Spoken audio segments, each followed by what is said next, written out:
বাংলাদেশের নারায়ণগঞ্জ জেলার সোনারগাঁয়ের বারোদিতে অবস্থিত শ্রী শ্রী লোকনাথ ব্রহ্মচারীর এই পবিত্র আশ্রম। এটি শুধু একটি স্থান নয়, এটি শান্তি, আধ্যাত্মিকতা ও নির্ভরতার এক মিলন ক্ষেত্র। এখানে এলে অনুভব করা যায় এক অলৌকিক শক্তি, যা মনকে শান্ত করে, আত্মাকে শুদ্ধ করে তোলে। লোকনাথ ব্রহ্মচারী হলেন জনকল্যাণের প্রতীক। তার জীবন ছিল মানব সেবার এক অনন্য উদাহরণ। তিনি জাতি, ধর্ম নির্বিশেষে সকলের প্রতি সমদর্শী ছিলেন। আর্ত, পীড়িত, দরিদ্রদের জন্য তার হৃদয় ছিল সর্বদা উন্মুক্ত। তিনি সকলের দুঃখ কষ্ট লাঘবে ব্রতী ছিলেন। তার অভয়বাণী আজও ভক্তদের হৃদয়ে সাহস যোগায়।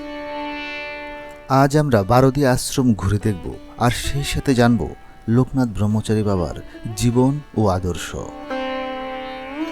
আশ্রম প্রাঙ্গণে প্রবেশ পথেই শতবর্ষীয় পুরাতন এই বকুল গাছ আপনাকে সুশীতল ছায়ায় পরশ দিয়ে স্বাগত জানাবে। আর সামনেই রয়েছে মূল মন্দির। এখানেই ছিল লোকনাথ বাবার কুটির, যেখানে তিনি ধ্যানমগ্ন থাকতেন, এবং এই কুটিরে তিনি দেহত্যাগ করেছিলেন। পরবর্তীতে সংস্কার করে এই মন্দিরটি নির্মিত হয়েছে। এই স্মৃতি মন্দিরে প্রতিদিন পূজা অর্চনা হয়। সকালের পূজা 9টায়, দুপুরের পূজা 12টায় ও সন্ধ্যায় আরতি কীর্তন হয়ে থাকে। একটু সামনে এগিয়ে গেলে পাবেন অফিস কক্ষ। প্রসাদ গ্রহণের জন্য এখান থেকেই কুপন সংগ্রহ করতে হয়। কুপন মূল্য জনপ্রতি বাল্যভোগ 60 টাকা এবং বিকালে রাজভোগ 80 টাকা। ডান পাশে রয়েছে নাট মন্দির।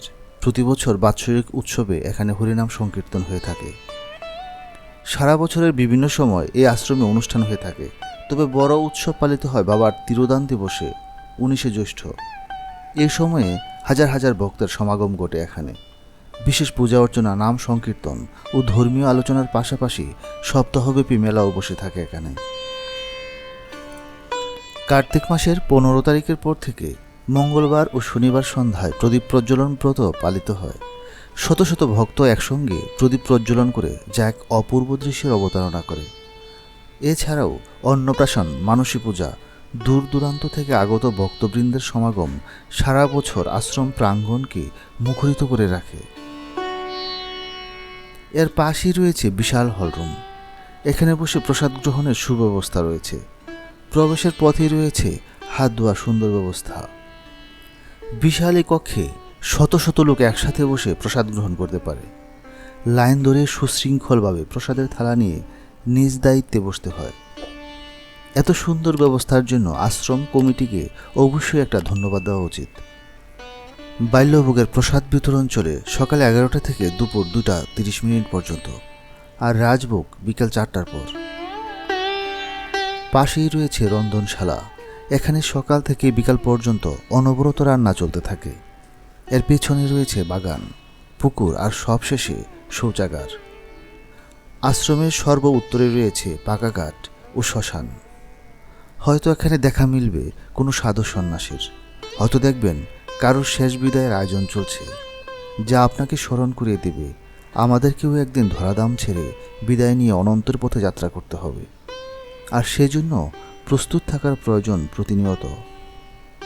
পাশে বয়ে চলছে খালের স্রোতধারা।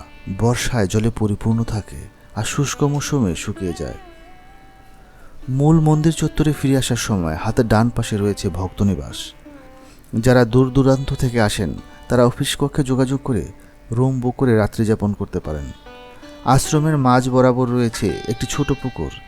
এখানে আগত ভক্তগণ স্নান সেরে নিতে পারেন। পুকুরের মাঝখানে থাকা এই শিব মূর্তিটি এই স্থানকে আরও মহিমান্বিত করে তুলেছে। আর একটু পূর্ব দিকে এগিয়ে গেলে দেখতে পাবেন এই অপূর্ব সুন্দর এই দুর্গা মন্দির। এর কারুকার্য আপনাকে বিমোহিত করবে। এখানে রয়েছে লোকনাথ ব্রহ্মচারীর গুরুদেব ভগবান গাঙ্গুলি ও তৈলঙ্গ স্বামীর ভাস্কর্য। যাকে উদ্দেশ্য করে আজকের আয়োজন, চলুন সে মহামনীষীর জীবন ও আদর্শ সম্পর্কে কিছুটা জেনে আসি। লোকনাথ ব্রহ্মচারী 1730 খ্রিস্টাব্দে ভারতের পশ্চিমবঙ্গের উত্তর 24 পরগনা জেলার বারাসাতের কচুয়া গ্রামে জন্মগ্রহণ করেন। তার মায়ের নাম কমলা দেবী ও বাবা রামনারায়ণ। বাবাও ছিলেন একজন যোগী সাধক। মা বাবার ইচ্ছাতেই লোকনাথ সন্ন্যাসব্রত গ্রহণ করেন। 11 বছর বয়সে কালীঘাটের প্রখ্যাত যোগসাধক ভগবান গাঙ্গুলির নিকট দীক্ষা নিয়ে গৃহত্যাগ করেন। লোকনাথের বাল্যবন্ধু বেণীমাধবও তার সঙ্গে সন্ন্যাস গ্রহণ করেন। দীর্ঘ 25 বছর চারণ সন্ন্যাসী হিসেবে ব্রত পালন শেষে তারা হিমালয়ে গিয়ে কঠোর যোগ সাধনায় মগ্ন হন। সকলে পর্বত গুহায় ধ্যান করলেও লোকনাথ খোলা আকাশের নিচে বরফের উপর মাসের পর মাস ধরে ধ্যানে মগ্ন থাকেন। এই সময় তার শরীরও বরফ দিয়ে ঢেকে যেতে শুরু করে। লোকনাথের অনুগামীদের মতে এই বরফ 90 বার গলে জল হয়েছে, আবার জমেছে। এই হিসেবে তার 90 বছর তপস্যা করে কাটিয়েছেন বলে ধারণা করা হয়। প্রতিদিন ভোরের সূর্যের প্রথম আলো যখন এই পর্বত শিখরে পড়ত, তখন গুরু ভগবান গাঙ্গুলি দিব্য আলোয় ধ্যানমগ্ন লোকনাথকে দেখতে পেতেন। একদিন সকালে তিনি এক অত্যাশ্চর্য ঘটনার সাক্ষী হন। তিনি লক্ষ্য করেন আজ সেই আসনে তার প্রিয় শিষ্য লোকনাথ বসে নেই। সেখানে অধিষ্ঠিত আছেন স্বয়ং দেবাদিদেব মহাদেব। এই দৃশ্য দেখে বিহ্বল হয়ে গুহা থেকে বেরিয়ে আসেন তিনি। দেখেন সেখানে লোকনাথই বসে আছেন। আবার চোখের পলক পড়তেই সেখানে দেখতে পান মহাদেবকে। গুরুদেব বুঝতে পারেন কঠোর তপস্যার ফলে অবশেষে সিদ্ধি লাভ করেছে লোকনাথ। গুরু হয়েও শিবকল্প মহাযোগী লোকনাথকে প্রণাম করেন তিনি। এর পরপরই লোকমুখে শিব লোকনাথের কাহিনী প্রচারিত হতে থাকে। গুরুর সঙ্গে তারা বিভিন্ন তীর্থ ভ্রমণ করতে করতে কাশীতে আসেন। এখানে যুগ বলে গুরু ভগবান গাঙ্গুলি দেহত্যাগ করেন। গুরুদেবের অন্ত্যেষ্টি শেষ করে বিশ্ব ভ্রমণের উদ্দেশ্যে বের হন। বেণীমাধবকে সঙ্গে করে লোকনাথ আফগানিস্তান, পারস্য, আরব, প্যালেস্টাইন, চীন ও তিব্বত পরিভ্রমণ করেন। এরপর তার যোগ মতবাদ প্রচারের লক্ষ্যে তিনি বাংলার লোকালয়ে আসেন। কামরূপ, চন্দ্রনাথ, ত্রিপুরা প্রভৃতি স্থানে ভ্রমণ করে 1863 সালে তিনি তৎকালীন দাউদকান্দিতে আসেন। এই সময় ডেঙ্গু কর্মকার নামে এক ব্যক্তি আদালতের মামলায় হেরে গিয়ে দিশাহারা হয়ে বৃক্ষতলে সন্ন্যাসী রূপে লোকনাথকে দেখতে পান। তার মৃত্যুদণ্ড রায় হওয়ার কথা ছিল। সাক্ষী প্রমাণের অভাবে তিনি ন্যায় বিচার পাচ্ছিলেন না। লোকনাথ ব্রহ্মচারী সবকিছু শুনে বললেন, তুই মুক্তি পাবি। ডেঙ্গু কর্মকারের অনুরোধেই লোকনাথ সোনারগাঁয়ের বারোদি গ্রামে যান। পরবর্তীতে সেখানে অবস্থান করেন। বারোদির জমিদার নাগমহাশয় লোকনাথকে জমিদান করে আশ্রম করে দিলেন। বিভিন্ন সমস্যা, অসুস্থতা প্রভৃতি নিয়ে নিরুপায় লোকজন আশ্রমে আসতে থাকে। আর নিরুপায় মানুষের কাছে শেষ ভরসা বাবা নামে খ্যাত হন। লোকনাথ বাবার অলৌকিক ঘটনার বেশিরভাগই ঘটেছে বারোদিতে। এর ফলে খুব দ্রুততম সময়ে বারোদি আশ্রম তীর্থস্থানের মর্যাদা পায়। আশ্রমে দিন দিন ভক্তদের সমাগম বাড়তে থাকে। সাধারণ জনগণ থেকে শুরু করে জ্ঞানীগুণী ও রাজন্যবর্গ বাবার দর্শন ও আশীর্বাদ পেতে আসতে থাকে। এখানে এসেছেন ভাওয়ালের রাজা রাজেন্দ্র রায় বাহাদুর। তিনি বাবার অনুমতি নিয়ে একটি ছবি তুলেছিলেন, যা আজ আমরা সকলের ঘরে ঘরে দেখতে পাই। লোকনাথ ব্রহ্মচারীর আধ্যাত্মিক দর্শন ও শিক্ষার প্রতিপাদ্য হচ্ছে সর্বভূতে ব্রহ্ম বিরাজমান, আত্মা অমর ও অবিনাশী, আত্মোপলব্ধি, ভক্তি ও একনিষ্ঠ যোগী মুক্তির পথ। কর্মবাদী হল তার দর্শনের মৌলিক প্রতিপাদ্য এবং তার মতে জীবের হিত সাধনই শ্রেষ্ঠ মানব ধর্ম। এই আশ্রমে প্রায় 26 বছর কেটে যায়।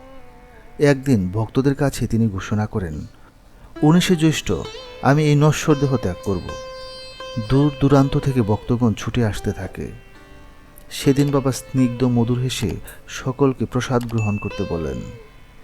ভক্তদের উদ্দেশ্যে বললেন, ওরে তোরা এত কাতর হয়ে পড়েছিস কেন? আমি যেমন আছি তেমনই থাকব, শুধু এই জীর্ণ পুরাতন শরীরটা আর থাকবে না। তোরা আমাকে ভক্তি আর বিশ্বাস করে ডাকলেই দেখবি তোদের কথা শুনব। 1890 খ্রিস্টাব্দ, বাংলা 1297 সালের 19শে জ্যৈষ্ঠ, বেলা 11:45। সকলকে বিদায় জানিয়ে বাবা মহাসমাধিতে ধ্যানমগ্ন হলেন আর ধ্যানমগ্ন অবস্থায় দেহত্যাগ করলেন।